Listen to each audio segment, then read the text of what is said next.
भारतीय संस्कृति रे सिंदूर बहुत महत्वपूर्ण आई सिंदूर को नारी शक्तिर प्रतीक बोली माना जाए। आहुरी मध्य महिला मानकर 16टी श्रृंगार मध्यरु सिंदूर को एक गुरुत्वपूर्ण स्थान दिया जायछि। कारण सिंदूर रंग लाल।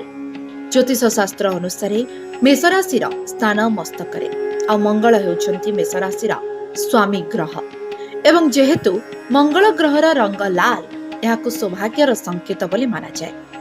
एही लाल रंग उत्साह, शुभ फल, साहस एवं नूतन जीवनर प्रतीक होइଥାଏ। ଏହା ସହିତ ନାଲି ରଙ୍ଗ ମଧ୍ୟ ପ୍ରକୃତି ସହିତ ଜଡ଼ିତ। ଖାଲି ସେତିକି ନୁହଁ ଦର୍ଶକ ବନ୍ଧୁ, ଆମର ସକଳ ଶକ୍ତିର ଆଧାର ସୂର୍ଯ୍ୟ ନାରାୟଣଙ୍କ ଉଦୟ ଏବଂ ଅସ୍ତର ରଙ୍ଗ ମଧ୍ୟ ଲାଲ। ଶ୍ରୀ ରାମ ଭକ୍ତ ହନୁମାନ ମଧ୍ୟ ନାଲି ଏବଂ ସିନ୍ଦୁରକୁ ଭଲ ପାଆନ୍ତି। ଏହା ଛଡ଼ା ସନାତନ ଧର୍ମରେ ସାଧୁ ସନ୍ନ୍ୟାସୀ ମାନେ ମଧ୍ୟ କେଶରୀ ରଙ୍ଗର ବସ୍ତ୍ର ପିନ୍ଧନ୍ତି। ଏହା ସେମାନଙ୍କୁ ମୋକ୍ଷ ମାର୍ଗରେ ଚାଲିବାର ସଂକଳ୍ପ ଦେଇଥାନ୍ତି ବୋଲି ଦର୍ଶାଯାଇଛି। ବୈଜ୍ଞାନିକ ଦୃଷ୍ଟିକୋଣରୁ ଯେତେବେଳେ ଜଣେ ମହିଳା ସିନ୍ଦୁର ଲଗାଏ, ଏହା ତାଙ୍କ ମନକୁ ଶାନ୍ତ ରଖିବାରେ ସାହାଯ୍ୟ କରିଥାଏ।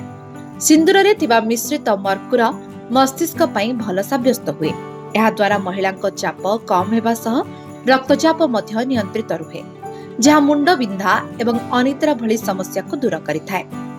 ଆହୁରି ମଧ୍ୟ ସିନ୍ଦୁରରେ ଅଧିକ ପରିମାଣରେ ପାରାପରି ଧାତୁର ମିଶ୍ରଣ ହେତୁ ଜଣେ ମହିଳା ଯଦି ନିୟମିତ ବ୍ୟବହାର କରନ୍ତି, ଏହି ଧାତୁ ବ୍ରହ୍ମରନ୍ଧ୍ର ଗ୍ରନ୍ଥି ବା ସିନ୍ଥି ପାଇଁ ଭଲ ସାବ୍ୟସ୍ତ ହୋଇଥାଏ, ଯାହା ଫଳରେ ରକ୍ତ ସଞ୍ଚାଳନ ସହିତ ସିନ୍ଦୁର ମଧ୍ୟ ଯୌନ ଦକ୍ଷତା ବୃଦ୍ଧି ପାଇଁ କାର୍ଯ୍ୟ କରେ। ହିନ୍ଦୁ ଧର୍ମରେ ବିବାହିତ ମହିଳାଙ୍କୁ ସିନ୍ଦୁର ଲଗାଇବାର ପରମ୍ପରା ରହିଛି।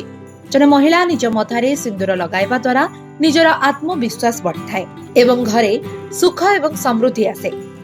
ସିନ୍ଦୁର ଗୋଟିଏ ସ୍ତ୍ରୀର ସବୁଠାରୁ ମହତ୍ୱପୂର୍ଣ୍ଣ ଶୃଙ୍ଗାର ଭିତରୁ ଗୋଟିଏ ଅଟେ। ସିନ୍ଦୁର ବିନା ସ୍ତ୍ରୀ ଅଧୁରା ହୋଇଥାଏ।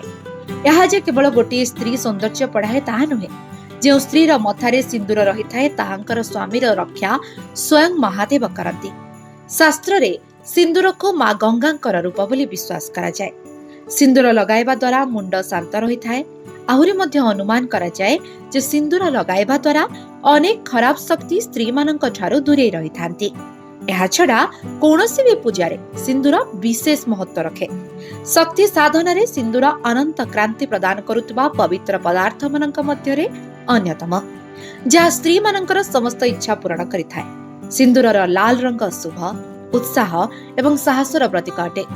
ମଥାରେ ଏହାକୁ ଲଗାଇବା ଦ୍ୱାରା ଚିନ୍ତା ଦୂର ହୋଇ ପ୍ରସନ୍ନତା ମିଳିଥାଏ। ସିନ୍ଦୁରକୁ ନାରୀ ଶକ୍ତିର ପ୍ରତୀକ ବୋଲି ମାନାଯାଏ। ଏହି ଶକ୍ତି ଏକ ସ୍ତ୍ରୀକୁ କୌଣସି କଠିନ ସମୟରେ ନିଜ ସ୍ୱାମୀଙ୍କୁ ରକ୍ଷା କରିବାରେ ସାହାଯ୍ୟ କରେ। ବିବାହିତା ନାରୀ ସ୍ୱାମୀଙ୍କ ଖୁସି, ବୀରତା, ଜ୍ଞାନ, ଶୁଦ୍ଧତା ଏବଂ ସେବାର ପ୍ରତୀକ ହେଉଛି ଏହି ନାଲି ସିନ୍ଦୁର। Bureau report, live life Odia.